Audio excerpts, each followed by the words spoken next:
Welcome back. You're watching Credland. Well, let's get straight into my panel tonight. Joining me now, Herald Sun columnist and Outsiders co-host Rita Panahi and Sky News contributor Nicholas Rees. Rita, I want to start with the criticism, pretty heavy criticism the last few days to Johannes Leak over the cartoon. Now, of course, he was referring to a tweet from Joe Biden. What did you make of the brouhaha? Not just the tweet, the speech. I thought he was an absolutely awful phenomenon that we see, this cancel culture, this mob culture to try to destroy someone, get them sacked, destroy their reputation based on misunderstanding what they were saying. And I think it is just horrendous. And some of the people who were just a few months earlier trumpeting about freedom of the press and the protecting that were jumping in with gay abandon. And it really is quite ugly. And I can tell you, as someone who was a little brown girl, I found Joe Biden's words very condescending indeed. And I think a lot of other brown girls would have felt the same way.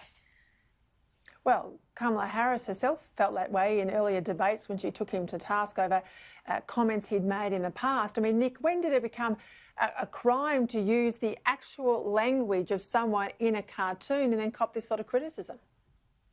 Well, Peter, as you know, context is very important in these things. And I think that the Australian cartoon took Joe Biden's comments out of context. And frankly, I thought that cartoon was in very poor taste. What Joe Biden was saying was that the Kamala Harris candidacy could be an inspiration to little black girls and brown girls in America. They could look up to Kamala and aspire to be like her. What the Johannes cartoon did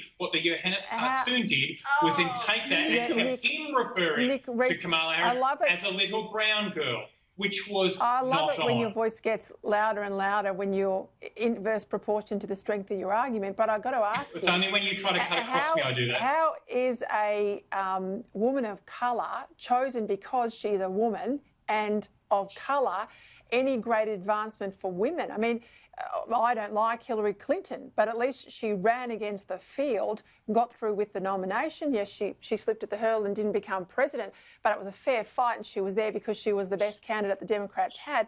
This is a choice. This is not something that women can necessarily be proud of because the only other people in the race were women, in this case, women of colour. Well, she wasn't chosen because she was black, brown or a woman. She was chosen because she's an absolutely extraordinary candidate who'd been the Attorney General of California, who'd been the Senator for California in the US Senate, and with an absolutely sterling effort and resume like that, she was picked by Joe Biden. Rita, that's why she was chosen, because she was a woman of colour.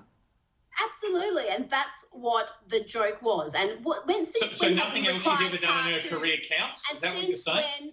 Nicholas, please. Since when have we required cartoons to quote people in context? It's a satirical cartoon, for the love of God. And everybody knows that Joe Biden was going to select a woman and he was desperate to select a woman of colour. Now, I'm not saying that doesn't mean she's not well-credentialed. She obviously is. But let's not pretend that identity politics wasn't at the heart of her being picked. And that's what the cartoon was mocking. And when you mock the left for their racism, they don't like it. And they get very vicious and feral, as poor Leak has found out. All right, I want to go quickly to another issue. Paul Fletcher, Communications Minister, has really slammed the ABC for playing games, claiming it's a fact-checking unit. This is jointly funded by the RMIT University and the ABC, is riddled with errors. Nick, was this a surprise to you? Well, the attack by Paul Fletcher it's just another example of the minister playing culture wars against the ABC.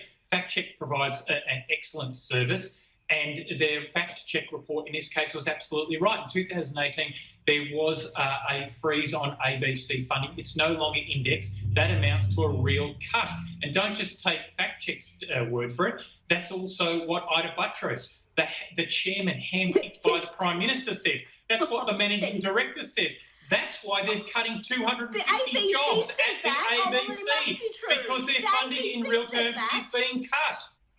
Nicholas. Well, I have to say, someone who has handled federal budgets, when you don't get the same increase that you thought you might get, that's not a cut. A cut is when your funding at one level goes backwards, which it didn't in this case. Nick, Reese, Rita Panahi, thank you for your time.